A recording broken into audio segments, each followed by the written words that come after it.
나라를 위해 모든 걸 바친 분들, 우리는 그분들께 어떻게 보답해야 할까요? 늘 고민되는 문제죠. 오늘 이 시간에는 대한민국 국가보훈부가 마련한 아주 중요한 변화에 대해 이야기해 보려고 합니다.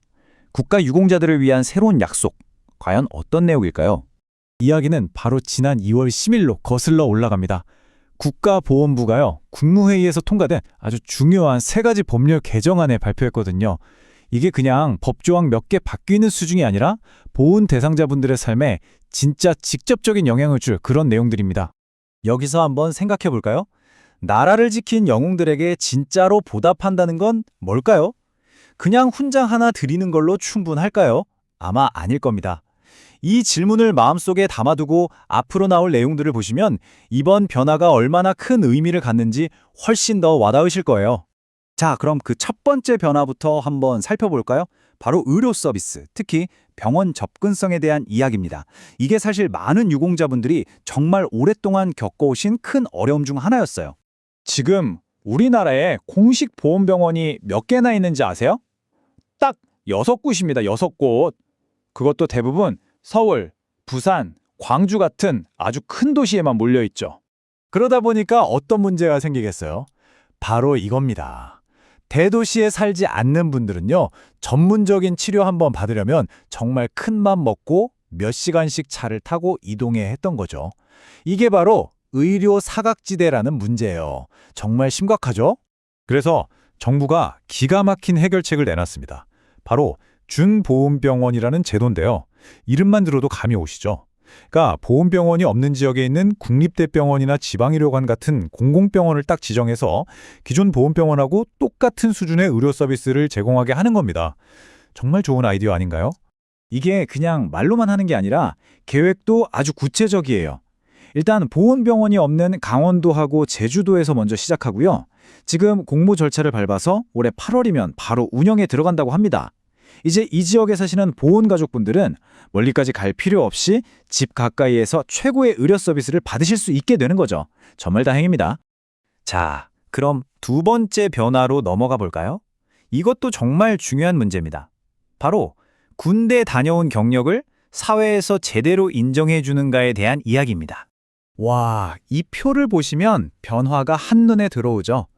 예전에는요, 공공기관에서 군 복무기간을 근무 경력으로 쳐줄지 말지가 그냥 그 기관 마음이었어요. 재량이었던 거죠. 근데 이젠 아닙니다. 법이 바뀌어서 무조건 의무적으로 인정해줘야 해요. 얼마나 인정해주냐고요? 최대 3년까지입니다. 이제 공공기관은 직원의 월급이나 승진, 연차를 계산할 때 이 의무 복무 기간을 최대 3년까지 반드시 근무 경력에 포함시켜야만 합니다. 이게 무슨 의미냐면 나라를 위해 보낸 시간이 경력 단절이 아니라 내 커리어의 일부가 된다는 걸 국가가 보장해준다는 뜻이죠. 정말 의미 있는 변화입니다. 결국 이 법을 바꾼 이유는 명확해요. 나라 지키느라 고생한 제대 군인들이 자부심을 느낄 수 있도록 해주고 국가가 당신들을 잊지 않고 책임지겠습니다. 라는 강력한 메시지를 보내는 거죠. 자, 이제 마지막 이야기입니다. 이건 어쩌면 미래 세대를 위한 고민일 수도 있겠네요. 보훈단체들의 명예로운 역사를 어떻게 계속 이어나갈 수 있을까 하는 문제입니다. 사실 많은 유공자 단체들이 비슷한 어려움을 겪고 있어요. 회원분들이 점점 연세가 되시면서 단체를 유지하기가 힘들어지는 거죠. 자칫하면 그분들의 귀한 희생과 역사가 그냥 그대로 잊혀버릴 수도 있다는 그런 위기감이 있었습니다. 이 표에 있는 숫자들을 한번 보세요.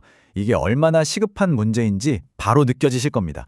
월남전 참전자회, 6.25 참전 유공자회, 회원수가 줄고 있죠. 그런데 여기 제1학도이용군 동지회를 보세요.